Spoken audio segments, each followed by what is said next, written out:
War या conflict का शिकार रहा है, चाहे वो इराक हो, सीरिया हो, लेबनान हो, पैलेस्टाइन इसराइल इशू हो या फिर यमन सिविल वॉर हो। हर वक्त मिडिल ईस्ट में कुछ न कुछ हो रहा होता है। लाखों इंसान मारे जा चुके हैं, ट्रिलियंस ऑफ डॉलर्स वेस्ट हो चुके हैं, मगर अभी तक मिडिल ईस्ट में कहीं पीस होता नजर नहीं आ रहा। आखिर क्यों? क्या वजह है कि मिडिल ईस्ट में इतनी इंस्टेबिलिटी है, इतनी वॉर्स हैं? इस सवाल का जवाब बहुत ही कॉम्प्लिकेटेड है, क्योंकि मिडिल ईस्ट एक ऐसा चेस बोर्ड है जिसमें बहुत से प्लेयर्स एक दूसरे के खिलाफ चालें चल रहे हैं। लेकिन आज सच ये है कि इस वीडियो में हम आपको बताएंगे कि मिडिल ईस्ट की सारी प्रॉब्लम्स की जड़ क्या है। ये शायद इस चैनल की सबसे कॉम्प्रिहेंसिव वीडियो है और इस सवाल का जवाब जानने के लिए हमें करीबन 125 साल पीछे जाना पड़ेगा, जब आज के मिडिल ईस्ट के बॉर्डर्स को डिसाइड किया गया और यहीं से ये सारी प्रॉब्लम्स शुरू हुई। कई 100 साल तक पूरा Middle East Turkish Ottoman Empire के कंट्रोल में था। 16वीं से 17वीं सदी के बीच ये एम्पायर हंगरी से लेकर यमन तक फैली हुई थी। इस सारी किंगडम में हर तरह के लोग रहते थे, ज्यूज, क्रिश्चियंस, मुस्लिम्स, पारसी, अरब, कुर्द। लेकिन फिर 19th सेंचुरी के बाद ऑटोमन एम्पायर का डिक्लाइन शुरू हो गया और यही वो वक्त था जब ब्रिटिश एम्पायर एशिया के अंदर अपना कंट्रोल बढ़ा रही थी। ब्रिटिश एम्पायर को सबसे बड़ा खतरा इसी ऑटोमन एम्पायर से था, बिकॉज उसके कंट्रोल को एशिया से यूरोप तक पहुंचाने में सबसे बड़ी रुकावट यही ऑटोमन एम्पायर थी। इसी का तोड़ करने के लिए ब्रिटिश एम्पायर ने मिडिल ईस्ट पर अपनी कॉलोनीज बनाना शुरू कर दी। सबसे पहले 1820 में ब्रिटिश एम्पायर ने यूएई के साथ एग्रीमेंट किया, फिर 1839 में यमन, 1861 में बहरेन और फिर 1888 में इजिप्ट के साथ एग्रीमेंट किया और इन सारे एरियाज को अपने कंट्रोल में ले लिया। इजिप्ट का कंट्रोल आते ही ब्रिटिश के हाथ में सुएज कैनाल का कंट्रोल आ गया और उनके लिए ऑटोमन एम्पायर को अवॉइड करके एशिया पहुंचना बहुत आसान हो गया।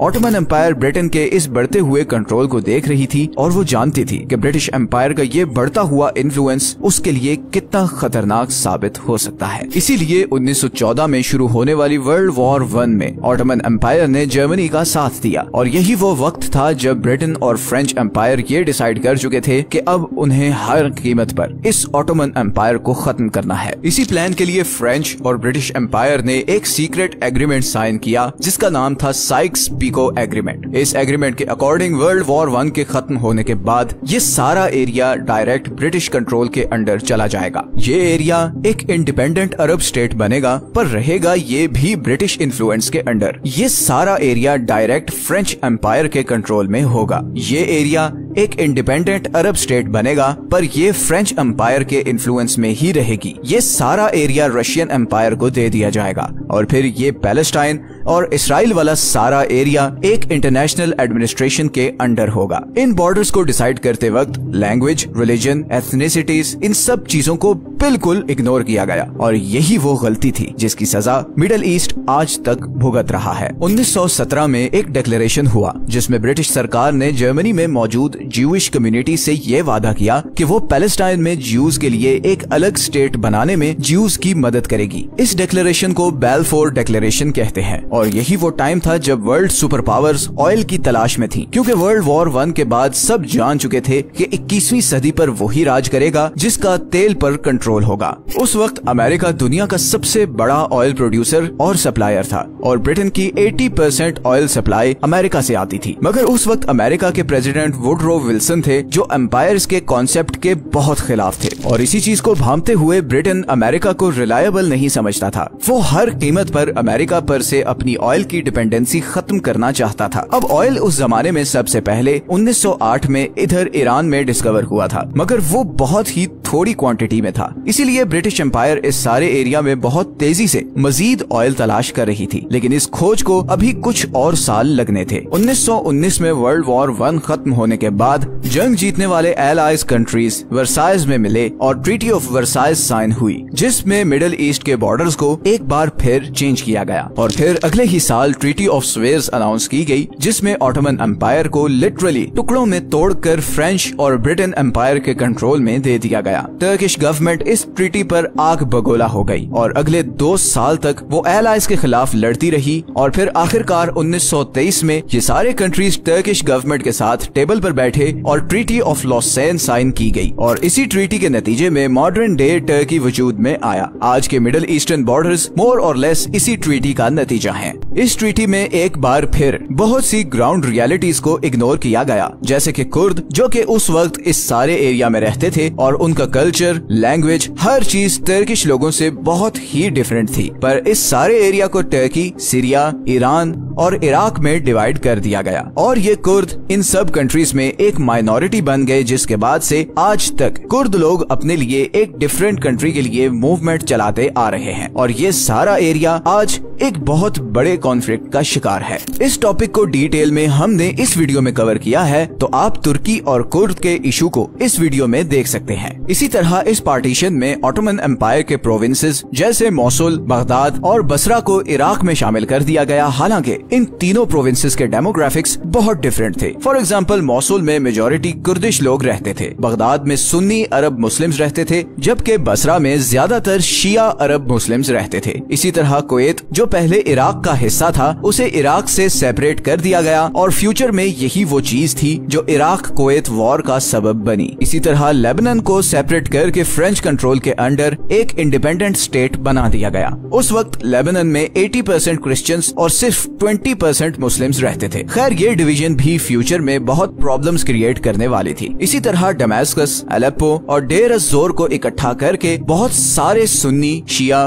कुर्द, अलवी, क्रिश्चियंस और असीरियंस को इकट्ठा करके वो कंट्री बनाया गया जिसे आज हम सीरिया के नाम से जानते हैं। फिर 1930s में टर्की ने फ्रेंच एम्पायर को प्रेशराइज करना शुरू किया कि वो सीरिया के प्रोविंस अलेक्जेंड्रिया को टर्की में शामिल करें, बिकॉज वहाँ पर बहुत बड़ी टर्किश कम्युनिटी रहती थी। अब क्योंकि टर्की वर्ल्ड वॉर 1 में पहले ही जर्मनी के साथ लड़ा था, तो फ्रांस डर रहा था कि कहीं टर्की दोबारा जर्मनी के साथ न मिल जाए। इसीलिए फ्रांस ने टर्की की बात मानते हुए 1938 में अलेक्जेंड्रिया को सीरिया से अलग कर दिया और फिर अगले ही साल 1939 में टर्की ने एक रेफरेंडम के थ्रू इस सारे एरिया को वापस टर्की में शामिल कर लिया। इस एरिया को आज अंताकिया कहा जाता है और यहीं से टर्की और सीरिया के बीच वो तनाव शुरू हुआ जो आज तक चलता आ रहा है। सीरिया आज भी अंताकिया को अपना हिस्सा मानता है। इसी तरह सीरिया और इराक की मेन वाटर सप्लाई यूफ्रेट और टिग्रिस रिवर से आती है और ये दोनों दरिया टर्की से निकलते हैं। टर्की ने इन दोनों रिवर्स के ऊपर डैम्स बनाए और ये डैम्स आज टर्की, सीरिया और इराक के दरमियान तनाव की एक बड़ी वजह भी हैं। इसी टाइम अराउंड लेट 1930s में अरब वर्ल्ड में ऑयल डिस्कवर होना शुरू हो गया। इराक में इधर बसरा और मोसुल के करीब ऑयल के बहुत बड़े रिजर्व्स डिस्कवर हो गए। इन दोनों एरियाज में मोस्टली शिया अरब और शिया कर्दिश कम्युनिटी रहती है। 1938 में सऊदी अरब के ईस्टर्न बॉर्डर्स के पास ऑयल के बहुत बड़े रिजर्व्स डिस्कवर हो गए। इंटरेस्टिंगली सऊदी अरब के इस सारे एरिया में शिया मुस्लिम्स रहते हैं। 1938 में ही कुवैत में भी बहुत बड़े ऑयल के रिजर्व्स डिस्कवर हो गए। ये रिजर्व्स पूरे इराक के रिजर्व से ज्यादा थे और क्योंकि कुवैत किसी जमाने में इराक का हिस्सा था, तो ये पॉइंट आगे जाकर एक बहुत बड़ी वॉर का कॉज बनने वाला था। इसी तरह 1956 में सीरिया में इधर नॉर्थ ईस्टर्न साइड पर ऑयल के रिजर्व्स डिस्कवर हो गए और इस सारे एरिया में कुर्द रहते हैं। पूरी दुनिया के 50% ऑयल रिजर्व्स इस एक खित्ते में डिस्कवर हुए थे जो रिलीजियस, पॉलिटिकल और रेशियल डिविजन्स में घिरा हुआ था और इसीलिए इट वाज वेरी नेचुरल कि वर्ल्ड सुपर पावर्स इस सारे रीजन में बड़ा डीप इंटरेस्ट लें और यही वो टाइम था जब ब्रिटेन, अमेरिका और सोवियत यूनियन मिडिल ईस्ट में प्रॉक्सी प्लेयर्स के तौर पर एंटर हुए। इसी टाइम पे ब्रिटिश ने मिडिल ईस्ट में कुछ ऐसा किया जिसकी वजह से इस सारे रीजन में एक ना खत्म होने वाली लड़ाई शुरू होने वाली थी। ब्रिटेन ने पैलेस्टाइन में एक ज्यूइश स्टेट बनाई जहाँ पर जर्मनी से आने वाले हजारों ज्यूज को आबाद किया जाने लगा। 1947 में यूनाइटेड नेशंस ने पैलेस्टाइन को दो हिस्सों में डिवाइड कर दिया। एक तरफ ज्यूइश स्टेट बनाई गई जिसको पैलेस्टाइन से आधी पॉपुलेशन होने के बावजूद 62% एरिया दिया गया और दूसरी तरफ डबल पॉपुलेशन होने के बावजूद पैलेस्टीनियंस को सिर्फ 38% जमीन दी गई। रिलीजियस इंपॉर्टेंस की वजह से जेरूसलम को इंटरनेशनल एडमिनिस्ट्रेशन के अंडर कर दिया गया। प्लान प्रपोज होने के एक साल बाद ही ब्रिटेन यहाँ से चला गया और इसराइल ने इंडिपेंडेंस डिक्लेयर कर दी और फिर वो कॉन्फ्लिक्ट शुरू हुआ जो आज भी कई हजार मासूम लोगों की जानें ले रहा है। इसराइल की की इंडिपेंडेंस डिक्लेयर करने के बावजूद किसी अरब कंट्री ने उसे एक्सेप्ट नहीं किया और 1948 में कई अरब स्टेट्स ने इसराइल पर अटैक किया, मगर इसराइल ये वॉर जीत गया और इसके नतीजे में इसराइल ने न सिर्फ ज्यूइश बल्कि 60% अरब एरिया पर भी कब्जा कर लिया। करीबन 7 लाख पैलेस्टीनियन अरब्स अपना कंट्री छोड़कर लेबनान चले गए और इस एक माइग्रेशन ने पूरे लेबनान के डेमोग्राफिक्स बदल दिए, क्योंकि अब वहाँ पर मुस्लिम्स मेजॉरिटी में हो चुके थे और यही चेंज आगे चलकर 1975 से 1990 के बीच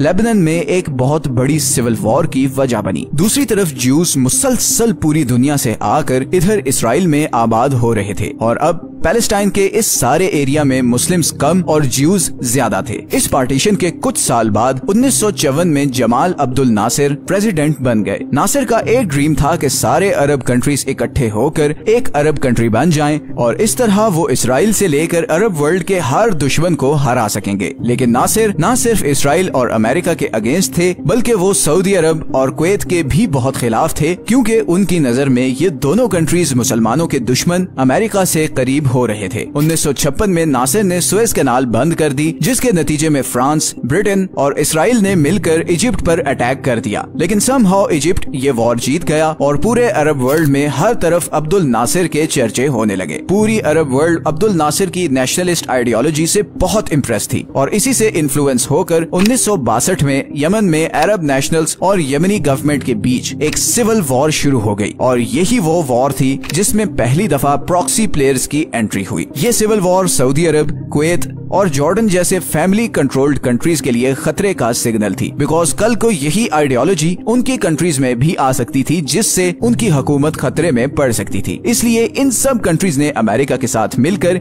यमनी गवर्नमेंट को नेशनलिस्ट्स के खिलाफ सपोर्ट किया, जबकि दूसरी तरफ अब्दुल नासिर ने इजिप्शियन फौजियों और हथियारों के साथ नेशनलिस्ट्स की मदद करना शुरू कर दी। इजिप्ट अभी इस प्रॉक्सी वॉर में बिजी था कि 1967 में इसराइल ने इजिप्ट पर अटैक कर दिया और इजिप्शियन सिनाई में गजा स्ट्रिप पर कब्जा कर लिया और बदले में एक बार फिर इजिप्ट ने सुएज कैनाल बंद कर दी, जो अगले 8 साल किसी भी ट्रैफिक के लिए बंद रही। अब्दुल नासिर इस हार से बहुत डिसअपॉइंटेड था और 1970 में सिर्फ 52 साल की उम्र में उसकी हार्ट अटैक से मौत हो गई। यही वो साल था जब ब्रिटेन ने अनाउंस किया कि अब वो पर्शियन गल्फ और मिडिल ईस्टर्न कंट्रीज को इंडिपेंडेंट कर रहा है और फिर अगले ही साल यूएई और पर्शियन गल्फ के बाकी कंट्रीज आजाद हो गए। ब्रिटेन के जाने के बाद अमेरिका ने इस सारे रीजन में इंटरेस्ट लेना शुरू कर दिया, बिकॉज वो अब राइजिंग सुपर पावर था और जिस रीजन पर दुनिया की 50% ऑयल सप्लाई डिपेंडेंट हो वहाँ पर उसका होना बहुत जरूरी था। अगले 8 सालों तक अरब वर्ल्ड में बड़े ही मुश्किल हालात रहे। इस अरसे में अरब इसराइल वॉर हुई, जिसमें एक बार फिर इसराइल जीत गया। इजिप्ट ने इसराइल को रिकॉग्नाइज कर लिया। इजिप्शियन प्रेसिडेंट को इसी वजह से असैसिनेट कर दिया गया। इसी तरह लेबनान में पैलेस्टीनियंस और लोकल्स के दरमियान एक बहुत ही इंटेंस सिविल वॉर शुरू हो गई, जो 1990 तक रही। तो मिडिल ईस्ट में एक तरफ ये सारी लड़ाई चल रही थी और दूसरी तरफ इसी टाइम में ईरान में एक बहुत बड़ी रेवोल्यूशन आ चुकी थी। 1979 में रूहुल्लाह खामनाई ने शाह ऑफ ईरान की गवर्नमेंट उल्टाकर ईरान का कंट्रोल ले लिया। 1979 के बाद ईरान कम्प्लीटली ट्रांसफॉर्म हो गया। ईरान अब एक स्ट्रिक्ट शिया इस्लामिक रिजीम था और वो ये आइडियोलॉजी अब बाकी कंट्रीज तक ट्रांसफर करना चाहता था। सऊदी अरब, यमन, बहरेन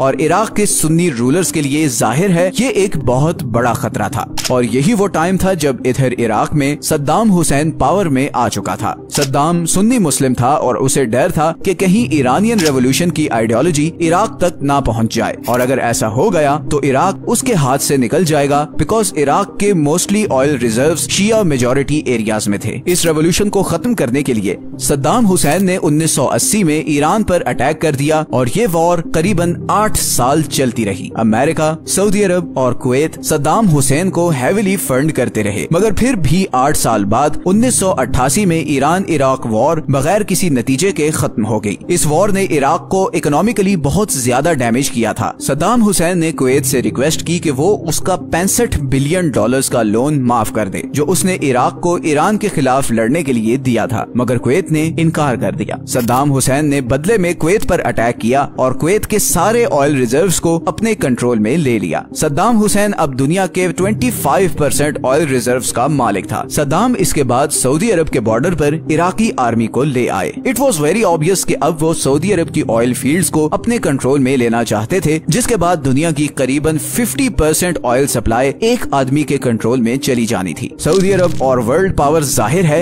ये कैसे बर्दाश्त कर सकते थे। 1990 में अमेरिका ने 32 कंट्रीज के साथ मिलकर इराकी आर्मी पर अटैक किया और 1 साल की लड़ाई के बाद कुवैत को आजाद करवा लिया। अमेरिका अब पर्शियन गल्फ और मिडिल ईस्ट में एक बहुत इंपॉर्टेंट प्लेयर बन चुका था। अमेरिका ने अब इस सारे रीजन में अपनी मिलिट्री बेसिस बनाना शुरू कर दी और आज अमेरिका का 5वां बड़ा बहरी बेड़ा इधर बहरेन में है। इसी तरह इधर कतर में एक बहुत बड़ी अमेरिकन एयर बेस है जिसको सेंटकॉम कहते हैं और यहीं से यूएसए मिडिल ईस्ट और सेंट्रल एशिया पर अपनी नजर रखता है। और फिर इधर यूएई में अमेरिका का मिसाइल डिफेंस सिस्टम लगा हुआ है। इसी तरह सऊदी अरब अमेरिका से हथियार खरीदने वाला सबसे बड़ा कंट्री है। तो अगर मिडिल ईस्ट की ईस्टर्न साइड पर आए तो वहाँ अमेरिका, अरब और ईरान आमने सामने हैं। गो के अब ईरान और सऊदी अरब के दरमियान बर्फ पिघली है और बातचीत भी शुरू हुई है, but still it's a long way to go. फिर अगर मिडिल ईस्ट की सदर्न साइड पर आए तो यमन में एक जबरदस्त सिविल वॉर चल रही है जिसमें सऊदी अरब और ईरान से लेकर अमेरिका और इवन रशिया भी इन्वॉल्व हैं। इसी तरह ऊपर आए तो सीरिया पहले ही प्रॉक्सी वॉर का सेंटर पॉइंट बन चुका है, जहाँ पर रशिया, ईरान, अमेरिका, सऊदी अरब और इवन यूएई भी अपनी मिलिट्री के साथ घुसे हुए हैं। इराक की बात करें तो सद्दाम हुसैन के बाद अलकायदा और अब आईसिस ने इस वैक्यूम को फिल करने की कोशिश की है, जिसके नतीजे बहुत ही भयानक निकले हैं। तुर्की और सीरिया में भी किसी भी वक्त कुर्दिश बागियों को लेकर जंग छिड़ सकती है। So all in all middle east